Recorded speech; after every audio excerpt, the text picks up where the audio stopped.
Olá, boa tarde. Prometo não estender para os remanescentes, né, sobreviventes do evento. Vamos fechar com chave de ouro, né, pessoal? É interessante que em todas as apresentações foi abordado justamente os desafios logísticos, né, para efetuar essas parcerias efetivas com os nossos colegas da África, de Israel, né, na rota do Oriente Médio, do Chile, né, abordado online. E, basicamente, hoje, o que eu tenho para oferecer para vocês é toda uma solução logística integrada que a DHL pode suportar e está desenvolvendo cada vez mais aqui no mercado do Centro-Oeste e focando muito em Goiás, né? Pode seguir. Ah, perdão.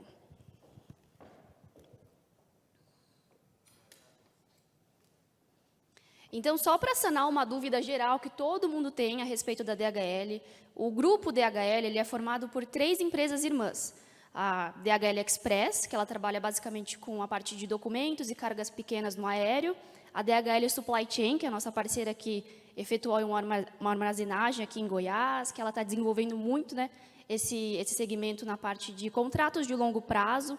Então, ela tem a estrutura física de armazenagem, tanto de produtos refrigerados, qualquer tipo de armazenagem ou também construção de uma indústria nacional e internacional. E tem a minha frente, que é a frente da Global, que é basicamente agenciamento de cargas globais. A gente faz a importação, né, a exportação, a gente efetua uma logística door-to-door para o cliente, a gente entende o business do cliente e entrega um pacote de soluções integrado. Então, assim, de forma geral, a composição das 3 DHLs tem uma interface muito íntima, né? Então, a gente passa demandas, a gente conversa, né? E tem clientes, inclusive, globais, que eles são assessorados pelas 3 DHLs. E, de forma geral, a gente tem uma composição completa, né, de serviço logístico. Essa daqui é uma unidade, né, é um mapa que mostra as nossas unidades físicas aqui da DHL Global. Então, a gente chegou no Brasil em 78, mas a DHL Mundo, né, o grupo DHL, ele surgiu em 1815.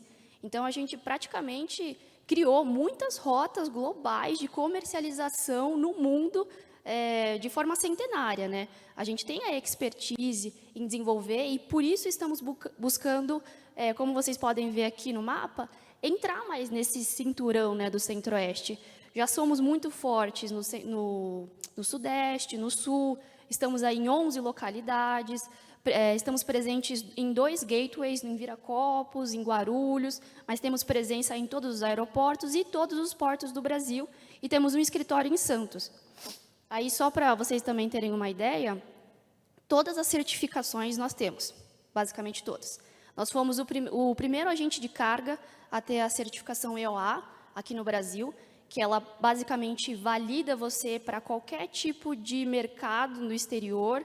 É uma certificação bem difícil de tirar, e hoje, pensando assim em parceiros de pequeno e médio porte, isso faz toda a diferença, porque você se protege em cair no canal vermelho do Panamá, em ser bloqueado na Receita Federal. Essas são as nossas 2 principais fortalezas, né, as nossas 2 principais vertentes de serviço, que é o serviço aéreo e marítimo. O aéreo, de todas as formas, a gente tem contrato com todas as companhias aéreas, cargas paletizadas, não paletizadas, cargas refrigeradas, cargas perigosas, cargas que precisam de algum acoplamento de sistema de Life Connex e Termonet. É até uma coisa interessante que, no começo desse ano, a gente fez o primeiro embarque, eu já comentei no último evento, mas é legal comentar aqui também. A gente fez o primeiro embarque de pintinhos para um cliente numa filial do México, eles têm lá uma matriz de frango para corte, e eles já consideram uma taxa de 7% a 5% de mortalidade, né, no embarque, e a gente trouxe uma efetividade de 100% desse embarque, ou seja, 0 mortalidade de pintinhos para o nosso cliente. Então, é bem interessante, porque a gente trabalha com qualquer tipo de carga, qualquer tipo de embarque, em transit times variados. No marítimo, também, FCL, né, eu acho que é o maior business aqui da região, então, volumetrias grandes. Trabalhamos com LCL também, que é basicamente um container que você divide o espaço desse container com outros clientes para redução de custo em uma rota consolidada, por exemplo. Nós temos a aquisição dos containers e as rotas consolidadas, então, isso é super bacana, por exemplo, para o pessoal aí de cosméticos ou até mesmo de vestuário, que tem essa intenção de assim, desenvolver um mercado no exterior, então compartilhar, né, aquele espaço do container para uma rota que já tem um desenvolvimento de mercado interessante. Assim, são bastante soluções aí que a gente pode abordar. E um outro ponto bacana também no nosso serviço marítimo é que há 2 anos atrás nós fizemos a aquisição de uma empresa chamada Hiller Brangori, que ela basicamente, ela é bem conhecida mundialmente, mas aqui no Brasil ela não tem uma efetividade tão grande. Ela detém 60% do mercado de cargas líquidas no mundo, e nós fizemos a aquisição não só da empresa, mas também das fábricas. Ou seja, hoje a gente tem no nosso portfólio carregamento de cargas secas, de cargas líquidas, de cargas envasadas também. Então, pensando aí nos produtores de cachaça, pensando aí nas empresas de cervejaria, hoje a gente consegue fazer todo esse tipo de escopo. Inclusive, a gente está fazendo um projeto hoje com a Cutrale, que faz a exportação do suco de laranja e do concentrado de suco de laranja dentro desse acoplamento, né, que a gente chama de isotanque e flex tank. Tem uma redução drástica, né, no custo logístico dele, justamente porque hoje em dia o Brasil é muito pobre em tecnologia para transporte de cargas líquidas. Eles transportam em tambores. Então, um isotanque ele tem uma redução de quase 40%, 50% no custo total dele. E a gente está efetuando bastante esse tipo de serviço. E um ponto também é que todo o nosso serviço é multimodal.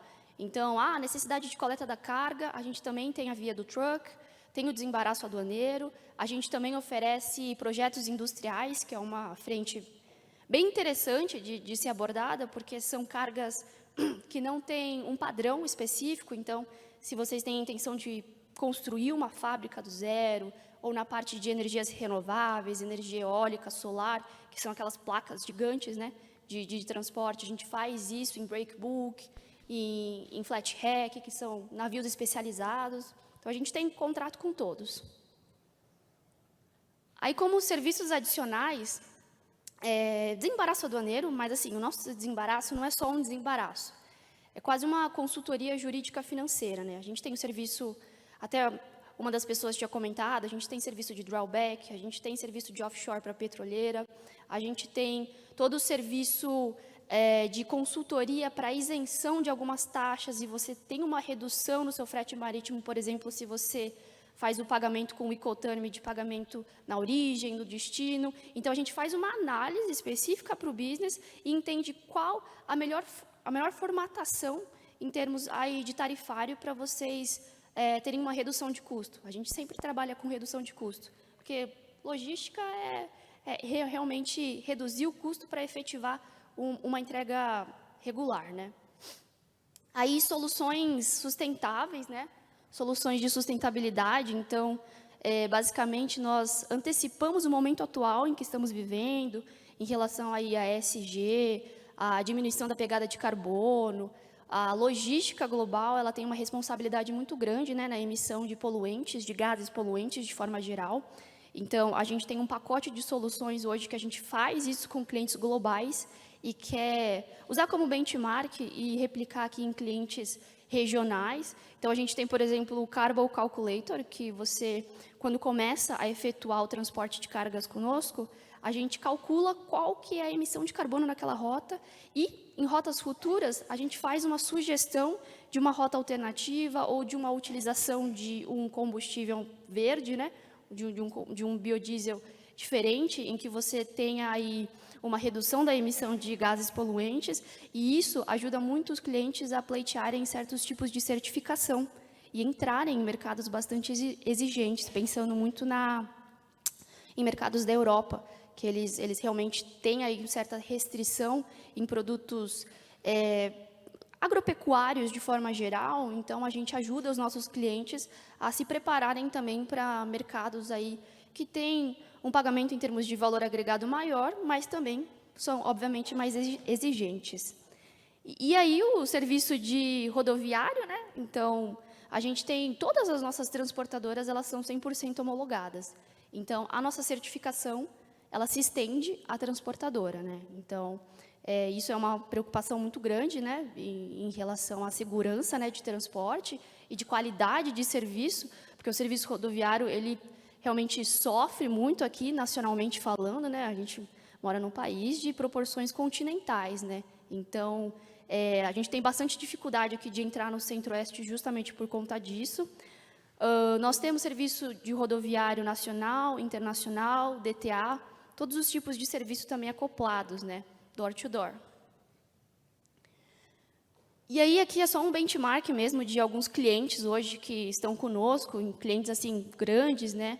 E inclusive de complexidade bem avançada. Então, a gente tem essa expertise, né? De realmente entender o business do cliente. E hoje queremos, inclusive, estender, né, essa expertise aí para clientes regionais, para clientes que estão buscando realmente se internacionalizar, estão buscando se desenvolver aí no mercado internacional. A gente já tem esse histórico e quer hoje replicar e se desenvolver cada vez mais aqui no Centro-Oeste. Aqui é só, os últimos slides, é só uma atualização de mercado que eu acho que é interessante para vocês de forma geral, justamente pensando em como que a gente vê aí até o final do ano os nossos fretes marítimos, né? O que a gente tem de expectativa? Esse mapa, ele mostra basicamente os trade lanes, né? Ou seja, as rotas mais importantes em termos de comércio exterior. Então, na cor vermelha, por exemplo, mostra o que você tem de redução de volumetria comparado ao ano passado. Por que isso?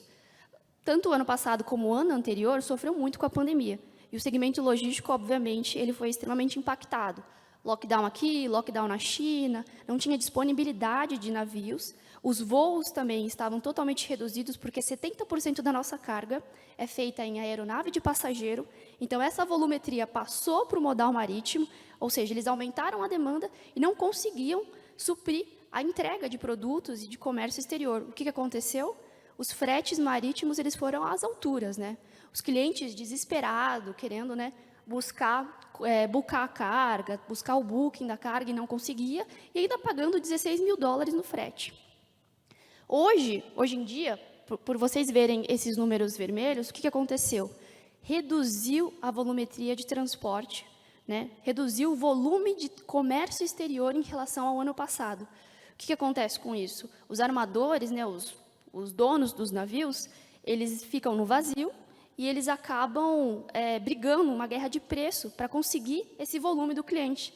Então, hoje está um cenário muito mais positivo para o cliente do que para o armador, ou seja, para as empresas, efetivamente, como vocês, por exemplo, buscarem os fretes marítimos, buscarem fazer a comercialização do momento atual até o final do ano, justamente porque vocês estão conseguindo hoje barganhar, estão conseguindo hoje negociar muito melhor o frete em relação ao ano anterior. Pode perguntar.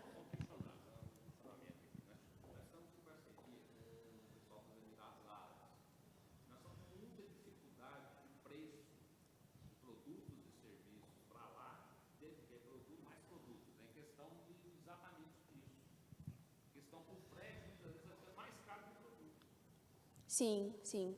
Uhum. Então, nós temos dificuldade, a gente ganha no preço do produto, mas na hora que você vai colocar a logística, ela não chega lá. Uhum. Tem alguma situação que consiga, aqui no Centro-Oeste, atender essas demandas dos Emirados Árabes? Emirados Árabes é até interessante, porque a gente está efetuando uma rota consolidada para Dubai agora, né? Então, qual que é a dificuldade? A ida e a volta. A gente precisa fazer o armador entender que o nosso volume ele é significativo tanto para ele vir para o Brasil, pegar a carga e voltar também. Então, esse é o ponto. O que acontece? Hoje, vamos pegar um segmento aí, exportador de fruta, que foi comentado, né, também hoje na apresentação. Os exportadores de fruta, eles enviam basicamente para Rotterdam, que é a Holanda, né? Aí a Holanda vai lá e faz a distribuição na Europa. Por conta da guerra, o poder aquisitivo europeu diminuiu. Então, eles estão pagando muito pouco na carga de frutas, né, que é um produto perecível. O que eles estão fazendo hoje como alternativa e a gente está suportando eles nesse sentido? Eles estão enxergando um potencial do mercado de Dubai, que paga um valor aquisitivo bem alto, e a gente está consolidando essa rota agora para eles. Então, toda uma... às vezes é mais volátil, às vezes não, mas é um exemplo porque a gente está conseguindo, né, embarcar e fazer essa rota muito bem forte, até porque a região do Oriente Médio, pensando em Marrocos, é uma forte é uma região muito forte de extração de minérios para fertilizante, né? É uma jazida de fosfato, né? Então, eles fazem a ida, né, na exportação de frutas e conseguem fazer a volta aí, trazendo a base de fosfatado para a composição de fertilizantes aqui no Brasil e fornecimento, né, para a agricultura. Então, esse é um ponto interessante. E aí, aqui é só mais para compor e entender no final o que acontece. Ano passado, o Schedule Liability, que é basicamente a confiança de você fazer o booking da sua carga e realmente ter ela embarcada, ano passado era uma confiança muito baixa, porque você fazia o booking da carga, você muitas vezes pagava à vista o armador, mas a carga rolava, você não conseguia, né, embarcar a carga e entregar ela a tempo no seu destino final. Esse ano, hoje já está melhorando, né? O cenário está melhorando, mas ainda não está o ideal. A gente tem a expectativa de ter um schedule liability bem melhor para o ano que vem, né? Porque a gente ainda sofre muito do impacto da pandemia / guerra, né? Que mudou muito as rotas internacionais.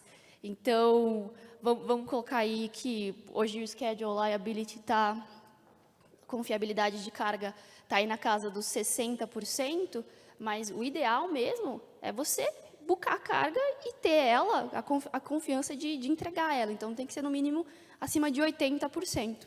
E isso é uma expectativa que a gente tem para o ano que vem. O mercado do agro, aqui no Brasil, mesmo que não seja o segmento efetivo de vocês, ele puxa muito todo o cenário geral, né, aqui do Brasil. Então, o que aconteceu? Ano passado, muitos clientes do agro se estocaram. Estavam com medo, né, de não chegar carga, né, que foi o que aconteceu nesses 2 anos de pandemia. Eles criaram estoques de passagem de 2 anos, e aí agora eles não têm a necessidade de puxar carga. E isso puxa também a nossa dificuldade com os outros segmentos de trazer a segurança da carga chegar aqui. Então, a gente tem toda uma inteligência de mercado, né, para analisar, para estruturar, para proteger o nosso cliente de sofrer esses riscos e de mitigar esses riscos para o futuro, né? E isso que a gente quer propor para vocês. Entender o business, aproveitar que a gente já tem esses grandes clientes globais, em que a gente tem um poder de negociação muito forte com eles, e estender para os pequenos, para os médios, e trazer essa confiança. Porque entrar no mercado de comércio exterior não é fácil. Então, é interessante ter um parceiro que vai trazer assertividade, que vai trazer segurança realmente para efetuar suas cargas e entregar, tanto na origem como no destino, em time, né? Com um preço adequado. E é basicamente isso. Só queria, né, apresentar mesmo um pouquinho do mundo da DHL. Se tiverem interesse, né, acho que a gente está desenvolvendo essa parceria e vamos crescer juntos aí. Obrigada, viu?